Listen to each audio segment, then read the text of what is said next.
loved the work that I was doing. It was really fun, that type of work.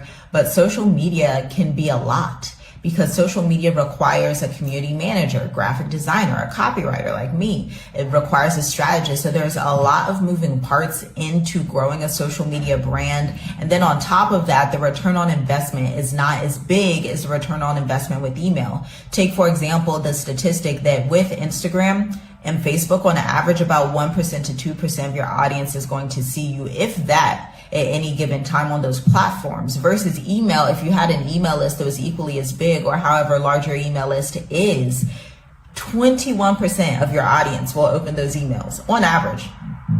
That's the average statistic for Mailchimp, 21%. So 1% or 21%, which one are you going for? Now, right now, if you're someone that's like, okay, but how do I drive traffic to an email list? How do I grow that?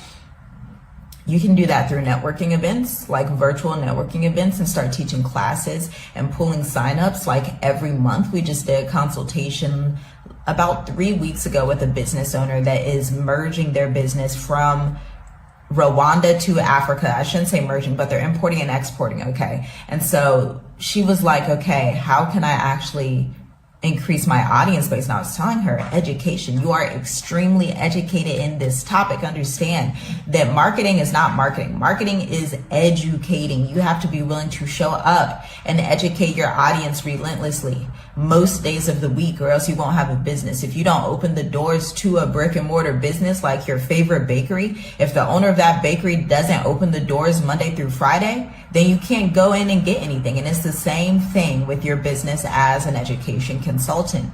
Educate, educate, educate. So step one, know your audience. That's the foundation of your email empire. You need to know who you're talking to. And I'm not talking like how old they are, what kind of things they buy, some of these different demographics that don't matter as much. Let's focus instead on psychographics. What is the way that this person thinks? Is this person a quiet lurker buyer and they look at my content for a few weeks, a few months before they ever reach out? Is this person going through a podcast to find me? Is this person searching on Google and coming across my blog? Looking at the psychology of the steps that they take before they find your business, okay? This is going to show you how to write your emails and how to articulate your emails, especially through your welcome sequence. Because with email marketing, you first have a lead magnet, a free resource. It could be a checklist, a webinar, a ebook. Ebooks are really great. White papers are really great for high ticket services. Just look at the statistics in B2B, tech, HR, education, and finance. And then after that, they're going through a welcome sequence. This is a set of automated emails that should be taking them through the buyer's journey. That's where step one comes in. Understanding those psychographics of what they're thinking before they come across your offer. What books are they reading that is either helping them to educate themselves on your topic, or that may be something where you have to bust some myths so they can get to the understanding that they need your solution, okay? Those are psychographics. After they come out of the welcome sequence, that could span about 2 weeks or a week. It should be super consistent, a drip campaign of emails. After that, you're sending regular newsletters. At least 3 to 4 times a week, regular newsletters at the very least, because you have to have those repetitions, especially in 2024, because the 2022 buyer is different than the 2024 buyer, okay? I took a tech sales engineering program, and it must have been, oh wow, it must have been 2023. It wasn't even this year. Yeah. That was November, December of 2023. And it was so interesting that the teacher was speaking about tech sales and saying that when people come into technology sales, they already know, and I should say sales development, business development professionals, they already know that they're going to have a cadence that's going to span 22 steps. So they're not even going in with the notion, okay, I'm going to just book one call. I'm going to just post one thing on social media. I'm just going to do one video, and then I should have tens and hundreds of clients. That's not how it works.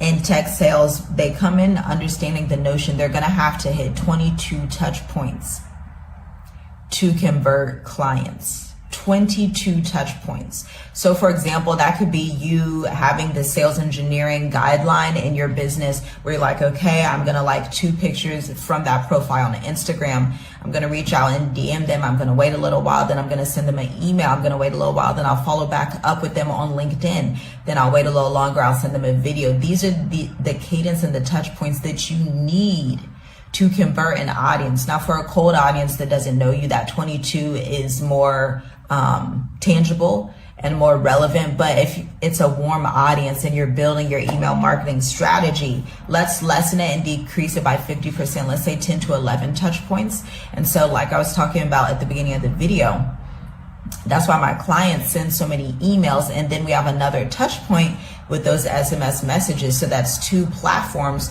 where we build credibility. Now they would have already seen her webinar. They would have already seen the Facebook ad. So we're using what we call omni-channel marketing, using it on different platforms to build trust and credibility. Because when you can find me or another entrepreneur or educator on another different platform, that tells you in your mind, oh, this person is serious. I can trust that business. I can trust what she's saying.